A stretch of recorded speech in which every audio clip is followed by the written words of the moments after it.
அன்பிற்குரிய சகோதரர்களே, நம்முடைய பாபர் பள்ளிவாசல் இடிக்கப்பட்டு அநியாயமான முறையில் எல்லா தர்ம நியாயங்களையும் மீறி இடிக்கப்பட்டு அந்த இடத்துல ஒரு கோவிலை கட்டி அது ஏதோ முஸ்லீம் சமுதாயத்தை நாங்கள் ஜெயிச்சிட்டோன்னு காட்டுவதற்காக வேண்டி மண்டையில் குட்டிட்டோம் என்று காட்டுவதற்காக வேண்டி என்ன செய்கிறாங்க, அது ஒரு கொண்டாட்டமான ஒரு மனநிலையில் பெருமை அடித்து கொண்டு இதுவரைக்கும் இல்லாத பெரிய சாதனை நிகழ்த்தியதாக பெருமை அடித்து கொண்டு இருக்கிற ஒரு காட்சியை பார்க்குறோம். இந்த நிலையில் நம்ம விளங்கி கொள்கிற விஷயம் என்னென்னு கேட்டால், அவங்க எதில் பெருமை அடிக்கிறார்களோ நம்ம பார்வையில் அது ரொம்ப சிறுபிள்ளைத்தனமானதும் சிறுமையானதை நம்ம கருதுகிறோம். ஏன், நாம் நாமளே தயாரித்த ஒரு பொருளை போய் வணங்குவோமா? நம்மளை இப்படி இடத்துல நல்லா வச்சுருக்கோம், யார் பெருமை அடிக்கணும்? நாங்கள் நாங்களே தயாரித்த ஒன்றை நாங்கள் வணங்க மாட்டோம். நாங்களே தயாரித்த ஒரு பொருளுக்கு ஆற்றலுக்கு நினைக்க மாட்டோம். நீங்கள் எதில் பெருமை அடிக்கிறீங்க? நீங்களாக ஒன்று தயாரிச்சுக்கிட்டீங்க, அப்புறம் அதுக்கு தான் எல்லா சக்தியும்ங்கிறீங்க, அதுக்கு முன்னாடி மண்டி போட்டு உட்காடுறீங்க. இதுதானப்பா கேவலப்பட்ட விஷயம். நாங்கள் கண்ணியமான ஒரு கோயில் நாங்கள் இருக்கிறோம். அப்போ இஸ்லாமுங்கிற இந்த ஒரு கொள்கை அல்லாஹ் தந்ததன் மூலமாக நம்ம தான் பெருமை அடிக்கக்கூடிய நிலையில் இருக்கிறோமா, அவங்க பெருமை அடிக்க நிலையில் இருக்கிறாங்களா? இதில் பெருமை அடிக்க என்ன இருக்கிறது? பெருமை அடிக்கிறதுக்கு இது கடவுளையே கொடுத்த ஒரு விஷயமா? இது இல்லை. கடவுள்னு அவங்க யார் நினைக்கிறாங்கன்னா, அவர்களை போன்ற மனிதர்களை விட்டு செய்ய சொல்கிறாங்க.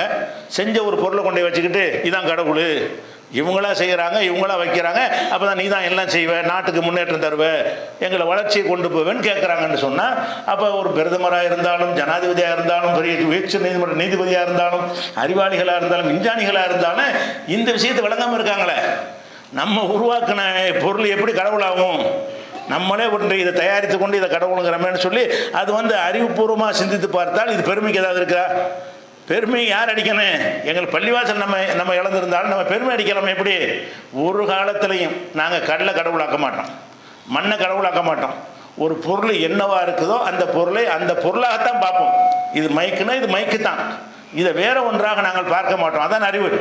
எப்பொருள் யார் வாய் கேட்பினும் அப்பொருள் மெய்ப்பொருள் காண்பது அறிவுங்கிறான். எந்த பொருளை யார் வாயில் கேட்டாலும் அந்த மெய்ப்பொருளை காணு. நம்ம மாத்திரம்தான் சூரியனை மட்டும் பார்க்குறோம். மற்றவங்க சூரியனை கடவுளாக பார்ப்பாங்க. நம்ம மாத்திரம்தான் மரத்தை மரமாக பார்ப்போம். மற்றவங்க அது நமக்கு குழந்தைய தரும், செல்வத்தை தரும் அவங்க பார்ப்பாங்க. அப்போ மரத்தை மரமாகவும் மண்ணை மண்ணாகவும் கல்லாகவும் பார்க்கக்கூடிய ஒரு அறிவு யாருக்கு தந்திருக்கான்ல?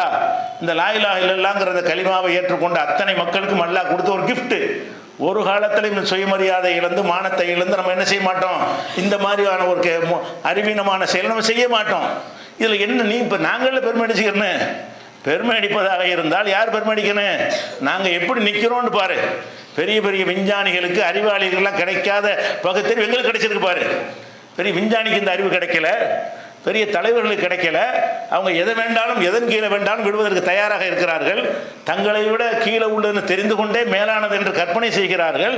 அந்த நிலையில் நாங்கள் இல்லை என்று பெருமை அடித்துக் கொள்ளுங்கள். நம்ம பெருமை அடிக்கிறதா? நீ என்ன பெருமை அடிக்கிற? விளையாட்டில் அடிச்சு விட்டோம், கோயிலை கட்டணும், பெருமை அடிச்சு அதான் நிஜ பெருமை. நிஜ பெருமை அடிக்க தகுதியானவர்கள் யாரு? தளர்ந்தெல்லாம் போயிடாதீங்க. நமக்கு தான் நிஜ பெருமை. உண்மையில் உலகத்திலேயே தலை நிமிர்ந்து பெருமையோடு சொல்லிக் கொள்ளக்கூடியவர்கள் யாருன்னா நாம மாத்திரம்தான்.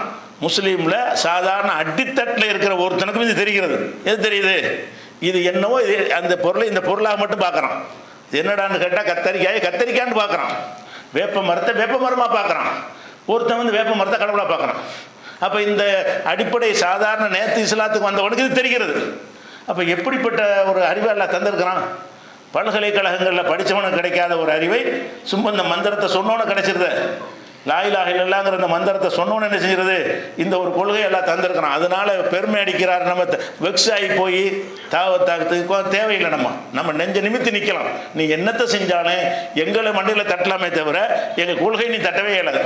இதை மிஞ்சவே இயலாது, இதை ஜெயிக்கவே இயலாது.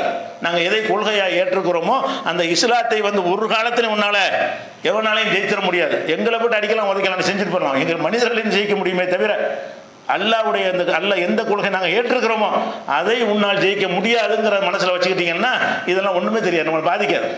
ஏன் என்னத்தை பெருமாள் என்ன செய்வோம்? நம்ம வீட்டில் குழந்தைகள் என்ன செய்யும்? சிட்டுக்கலையான்னு சொல்லுவாங்கள்ல, அதை வச்சு விளையாண்டுட்டு இருப்பாங்க.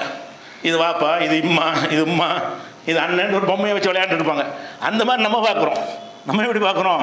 நம்ம இது பார்க்குறோம், இவங்களை பார்க்குறோம், என்னடா இது பொம்மைகளை வைத்து அவர்கள் விளையாடுறதுக்கு இதுக்கு என்ன வித்தியாசம் இருக்குது என்று நம்ம பார்க்குறோம். அப்போ யார் மேலான நிலையில் இருக்கிறா? நம்ம தான் மேடையில் இருக்கிறோம். அதனால் இந்த மாதிரியான நமக்கு எதிரான என்ன வேலைகள் உங்களை செஞ்சாலும் சரி, நம்ம ஆன்மீக பலத்தில் நம்மளால் ஜெயிக்க முடியாது என்ற ஒரு நம்பிக்கை என்ன செய்யணும், நம்ம வளர்த்து கொள்ள வேண்டும். அல்லாஹ் ரப்பல் ஆலமீன் அந்த உறுதியோடு நடக்கக்கூடியவர்களாக ஆக்கி அருள் புரிவானாக. அஸ்ஸலாமு அலைக்கும்.